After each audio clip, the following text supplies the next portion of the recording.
Howdy folks, how you going? Welcome to the brewery. Easy extract number 4. Today I'm doing a beer I'm calling the Unloaded Dog. This is a partial mash extract version of my Loaded Dog lager. This is a beer I've been brewing for years. The original, which I think it was the second version of it I brewed. Picked up a first at the New South Wales and the Australian home brew titles for Australian lager. Second place at the States in the pale lager category. It's a staple beer at Littlejohns. I make variations from year to year, but very subtle ones. This recipe is going back to that classic recipe, and everything stems around that. I've even got the right yeast, which I haven't actually had for quite a few years. But a lot of people have asked me to do a kit version of the Loaded Dog, and in all honesty, I've never wanted to try to do it. So this is as close as you're going to get. If you want to do a sheets version or an easy version of the Loaded Dog, this will be it. So anyway, I've got 8 litres of water in the pot. It's at about 71, 72 degrees Celsius at the moment. It's been treated with a little bit of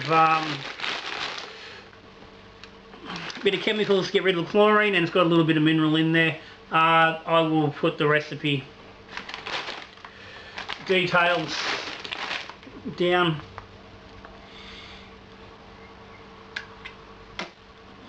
the bottom, but basically we've got some gypsum. We've got 4:1 gypsum to chloride, not a heavy amount of each, and a little bit of lactic to get our pH down. So I will be steeping this bag of grains, as you see, from Kegland, again using their grain bill maker, which I said in the last batch, for this sort of stuff it works really well. I've also used the similar bill maker from the Hop and Grain in Sydney, down in Marrickville. They're really good, and I've swapped between one or the other depending on what brew I'm doing.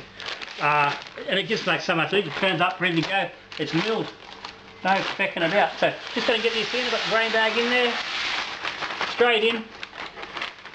That's 600 grams of Joe White Pilsener.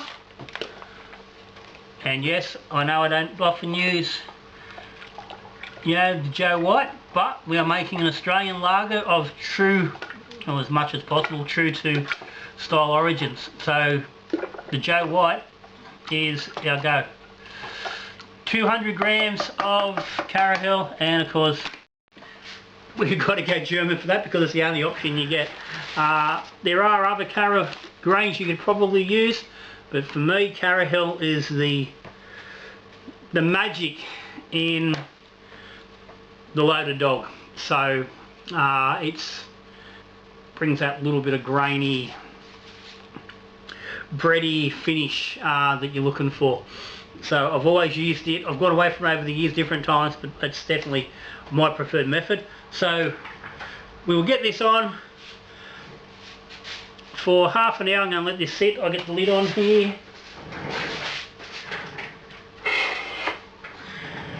As I said, this is easy extract. If you wanted to right now, you can walk away for half an hour before you come back and leave it be. The temperature on this isn't super important. We're going to have enough time to convert the grains. And I'm only going 30 minutes. I could easily go 60, but in all honesty, if I had the time I probably would, but I'm a bit rushed for time today. So I've cut this back to 30. That'll get us, most conversion, if not all the conversion. There's not a lot of grain there to convert, but it's going to do what we need it to do. So I'll be back in half an hour, and we'll have a look at the malt additions and see how she's travelling. If you wanted to, you could give this a stir maybe every 10 minutes, and just check your temperatures and put a little bit of heat under it if you felt the need. But as long as this stays in that 60s, as long as the nut number of the water in there starts with a 6, we're fucking good to go. So I'll see you soon.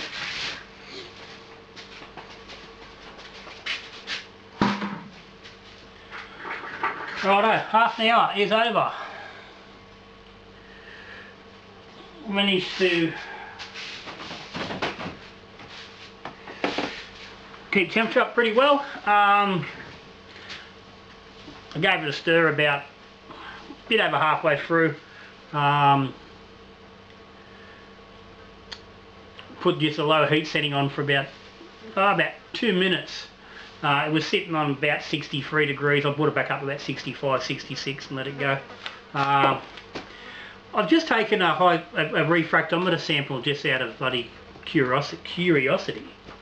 And give me 1016. I've never actually checked what sort of number we get in there.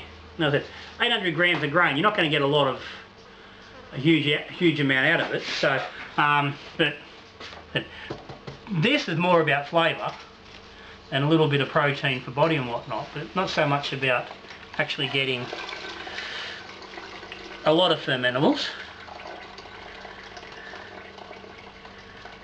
So over our full batch, that's going to get us about, about 5 points, 6 points overall. So it's not insignificant.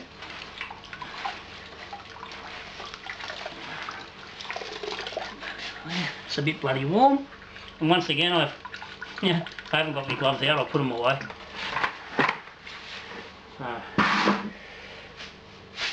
If you pull the rack out, you could get a little bit more out of that, but I'm not too worried about it.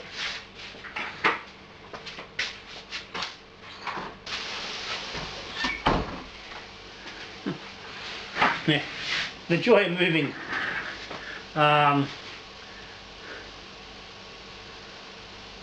Stuff packed away before I really finish using it. But anyway, this is probably going to be, well, I'm fairly confident this will be my last brew here.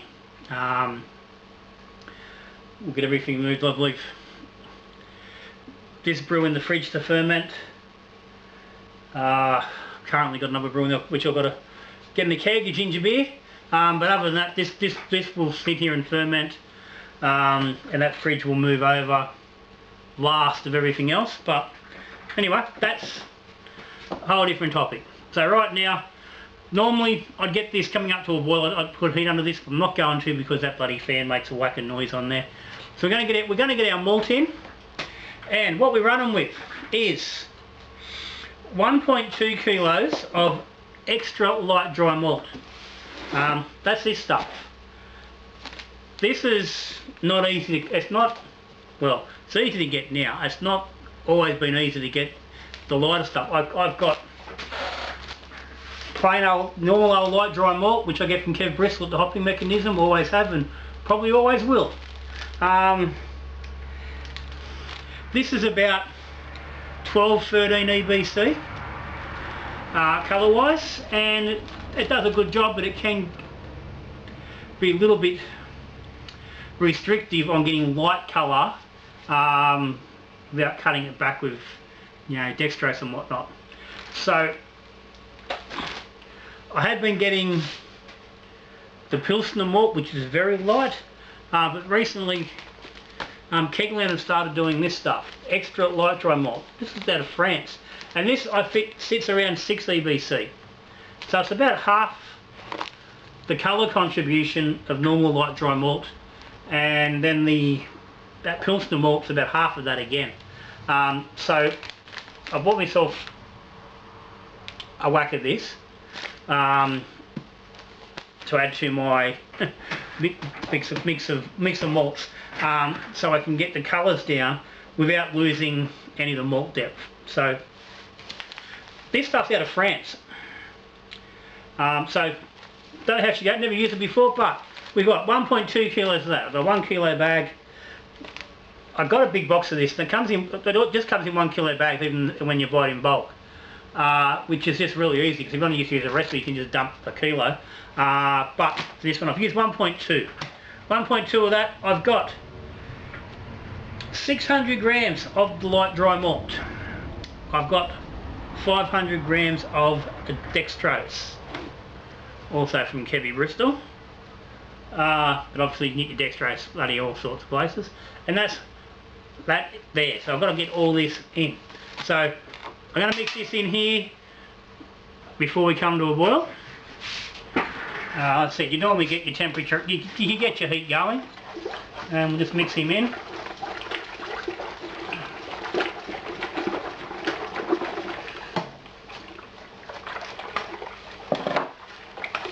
And you get it in now, it'll mix it easier.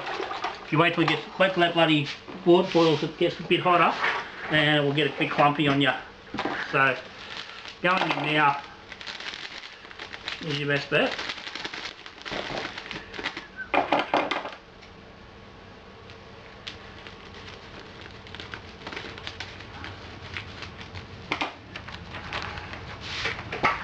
Well, that fella.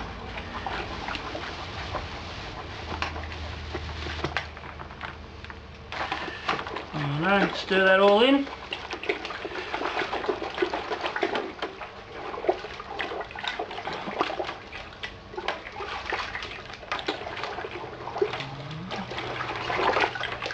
Make sure she's all mixed, there's nothing sitting on the bottom of your pot so you don't scorch it. Then we'll get the heat on. So I'm going to get this up to temp. When it comes to the boil, we'll come back, well, actually, don't worry. I'm going to bring this to temperature. Once it starts boiling, I'm going to boil for 45 minutes. At the start of the boil, I will add 16 grams of Pride of Ringwood. And then, with 10 minutes left in the boil, I will add another 9 grams of Pride of Ringwood. And that's it. That's our hops. That's our brew. So, I'm going to get this boil. I'll get the hops on. I'll come back when the hops are done. Yum. Pretty big. And let's get that buddy. Let's get that cranking.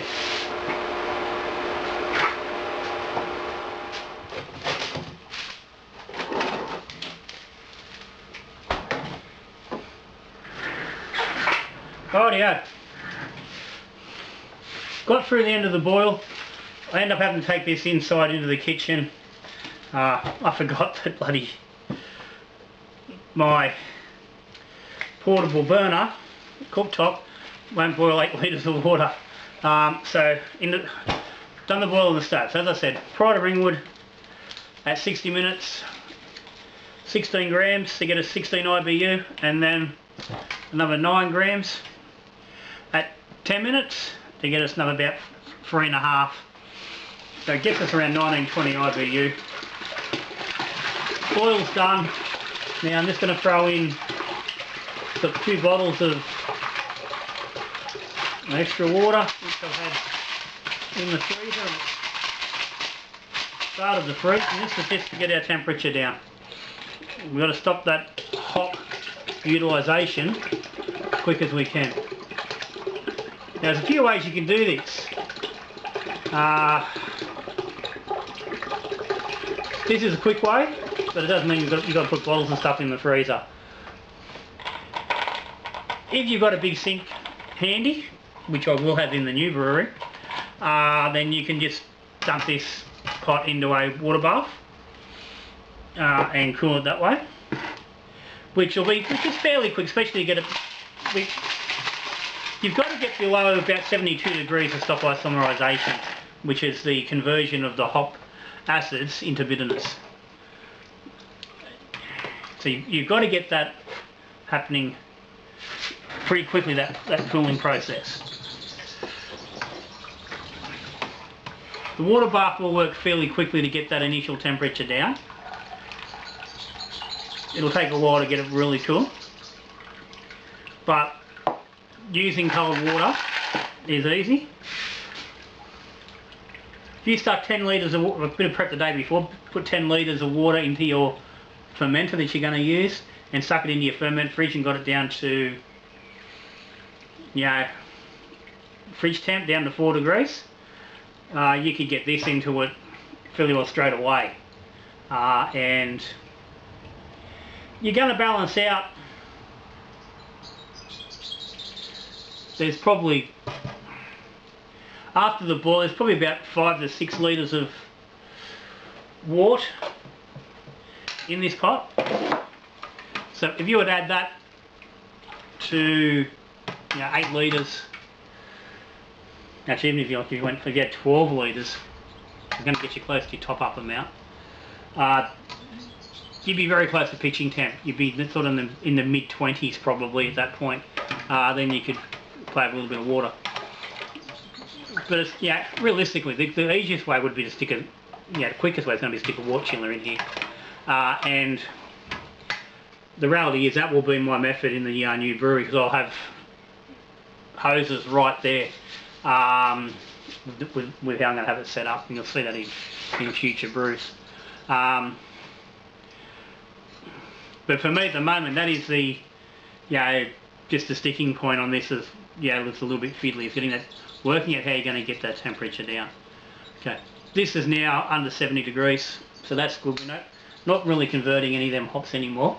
So I'm going to grab my fermenter, get the water into it, because I've only just pulled it out of cleaning, because again, just a fucking muddle around here at the moment. So I'll be back in a minute. I'll get that happening. We'll come back and we'll get this transferred over and see where we're finishing up at.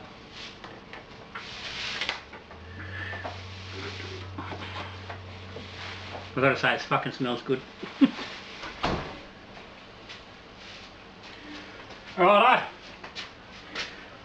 I've got 11 litres in here. This is a mix of a couple of bottles of cold water from the in the freezer and just some tap water. It's not registering on the thermometer strip, so assuming it's under 10 degrees, it feels reasonably cool. I don't think we're going to get the pitching temperature, but let's see. Now, just for those who are interested, I did take a pre-boil refrac reading on the wort. It showed 1130, which was the maximum on the refrac. So I don't know whether it was actually at 1130. Yeah, that's as far as it reads. So God knows where it was actually at. I've done a rough calculation in brew fibre.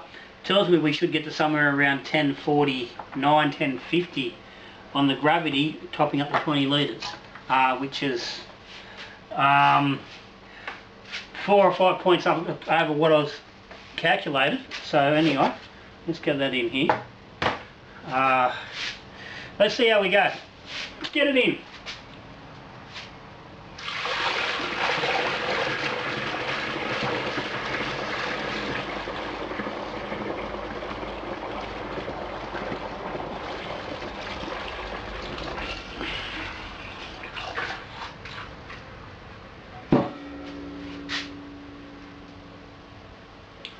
Righto, 20 litres. Beautiful. That's what we want. So, let's give you a mix. Which have we got a temperature? Oh yeah, 34. She's too warm. That's all good. I'll get this in the ferment fridge. Get it down to about 20 degrees, and then I'll pitch. That'll be a bit later on this evening.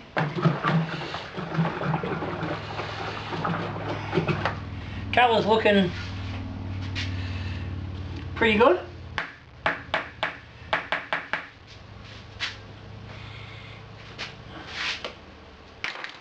Smells like I'd expect it to smell. So, yeast. I'm pitching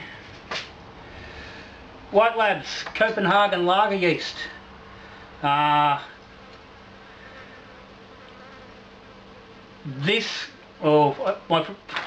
original yeast I used on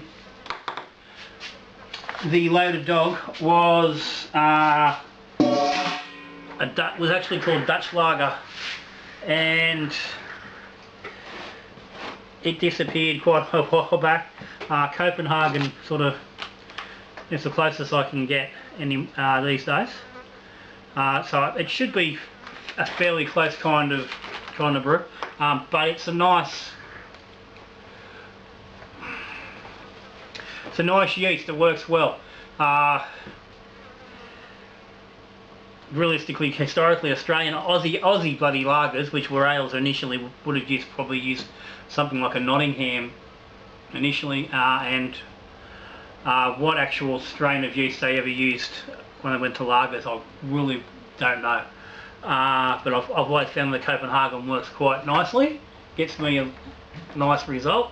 So I've spun up just a small starter, just of a litre, because this is actually quite fresh. It's got a best before of January 23rd, so that's still, you know, 2 months away, which means this is maybe 2 months old, which means it's still got fairly good viability. So I've just made that 1 litre starter just to help it out. So I'll pitch that later on. I'll get a gravity sample on this. And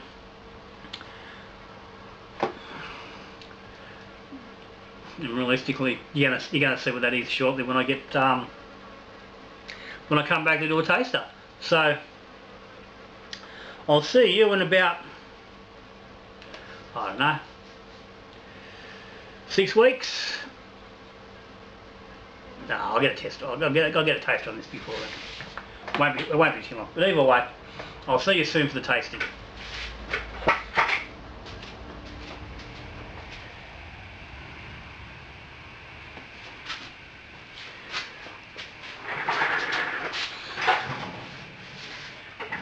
Alright, tasting. And you notice I come from that way, not from the keg, not from the kegerator. Why, you ask? Well, this beer, the keg, is sitting on the floor still. It hasn't made its way into the kegerator just yet.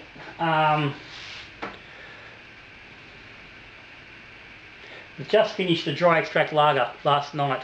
Son-in-law pulled the last glass of it off yesterday afternoon while we were having a swim. So that meant I'd have room for this on tap. But it made me realise that I have the fermenter still sitting in the ferment fridge. I took 9 litres off it into the keg. Still had 9.5 litres in the fermenter. I just haven't gotten around to doing anything with it. I thought, hang on, why don't I just get a sample off, get my picnic tap out and grab a sample. So I grabbed one last night and thought, mate, fantastic. We can get a taster off that. So anyway, that's it, poured straight off the fermenter. Now, let me just check dates. This was bottled on the 5th of December, so it's been in the keg for 12 days. So this is probably the shortest I've ever done a tasting, or a proper tasting, on any of my lagers. Certainly on the Loaded Dog. I would normally give it, at least 6 weeks and generally 3 months before I really look at getting an assessment on it, because I do like to give it a good lagering period. But I know people are a bit keen for this one, and for reasons which will become a little bit clearer down the track a little bit, a few videos down the track, what's happening there. I did want to get it out before Christmas, and given I had this opportunity, why the hell not? So, ferment went for 6 days at 11 degrees, 5 days at 18, and cold crashed for 3 days at 2 degrees. She went along fine. She's fermented down to 1010, which is exactly what target roughly. We've got target all around 1045 originally, 1010 finish, 4.6 in the glass, and again that is without any priming added to it. That's straight out of the fermenter under pressure, and I don't know how well that's going to show up there, but That's got absolutely fantastic carbonation. It's beautiful, beautiful lager carbonation. It's nice. There's a good amount of it. It's not over the top. I was concerned when I'd kegged this, and I did put some pictures up on Facebook and asked a question about that Kegland extra light dry malt, because the beer was initially quite hazy. I'll pop a picture up, and I was a bit concerned about that. I was wondering whether the malt had contributed to that and whether it was an issue. But clearly it's nullified with a little bit of time, and plus it hasn't had a lot of time. Let's go. There's no pressure on the ferment until I did until I raised the temp to 18. So the first 6 days at 11 degrees, I just let it do its lager thing. I ran it through a blow-off tube. I don't know, I might have just had the spondy open. Either way, it ran without pressure, letting that Copenhagen lager yeast, just do what it likes to do. That's it. But she's poured nice, poured a nice head. She's dropped a little bit now, but it's still got a nice little cap on there. Looks to be lacing nicely. It's got a nice, light malty nose. A little bit of that Pride of Ringwood sort of earthy note, but not a lot. Let's have a go.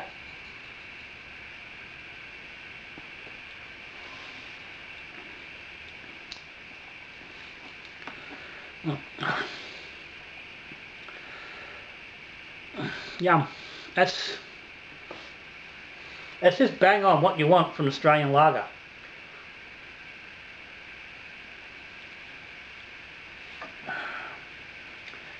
And I'm really happy with what that's reproduced as far as getting that loaded dog from the all grain and bringing it over. As I discussed earlier on, I've never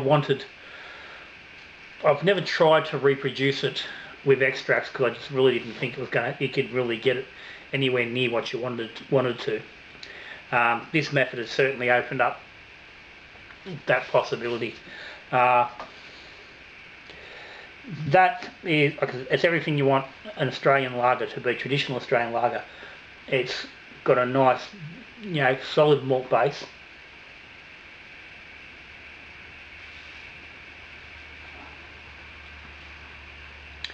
There's good bitterness without being overpowering. It doesn't snap at you, but it comes on through the mouthful, and you get that bitterness that stays lingering at the back of your palate as you finish your mouthful.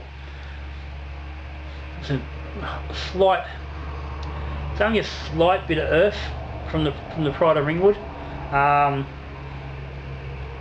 it's interesting tasting during the ferment, and even that on kegging, there was a lot of very distinct fruity note from the hops, which was really worrying me, because that's not something I've ever picked up from Pride of Ringwood.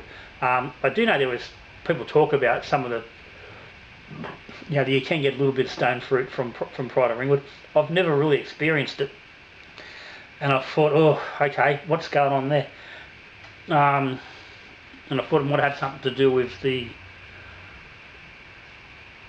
upgrade, the using the new Pride of Ringwood from Kegland, maybe with a new crop thing, because the Pride of Ringwood I've generally used, I've had here for quite a while. It's an older crop.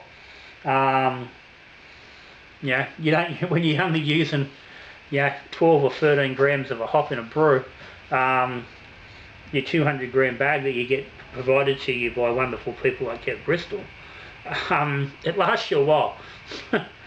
Even when you give some away, it still takes a while to get through that sort of amount of hop. And I thought that was part of the issue, but it's definitely, there's no fruit in that now. It's your quintessential, slightly earthy, little bit of peppery spice.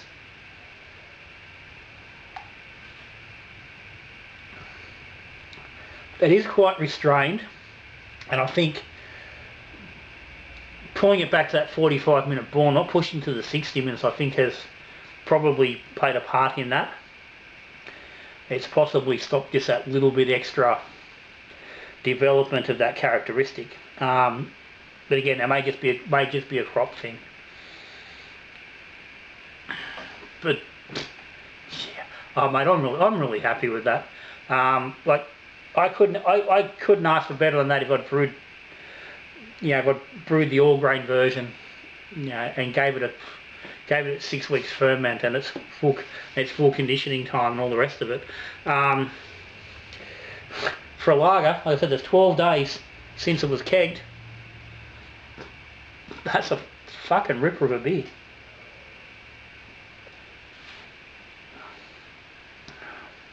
You serve that up to your regular mega swill drinker,